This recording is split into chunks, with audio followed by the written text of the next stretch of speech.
আমাদের এই দাবি অনশনভাবে চলবে, কারণ যে পর্যন্ত আমাদের এই দাবি না মাইনা নেওয়া হবে আমরা এই এক দফা এক দাবি চলবে। আমাদের চাকরি স্থায়ীকরণের জন্য আমরা 4200 এলএসপি আছি, আমাদের এই এলএসপিদের চাকরি স্থায়ীকরণের জন্য আমাদের আজকে এই সম্মেলন।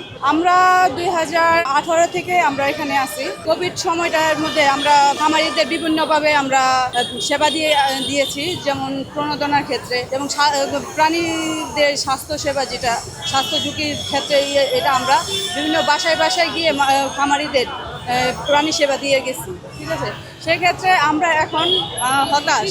পিজি এবং কি 4200 এলএসপিদের যে একটা পিজি সংগঠন গড়ে দেওয়া হয়েছে, এখন আমরা হতাশ আর কি।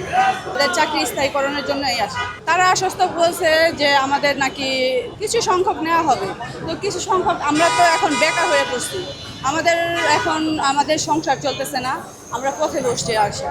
আর সরকারের কাছে আমাদের একটাই দাবি, আমাদের যে 4200 এলএসপি আছে আমাদেরকে সরকারিভাবে স্থায়ীকরণের জন্য আমাদের এক দফা এক দাবি।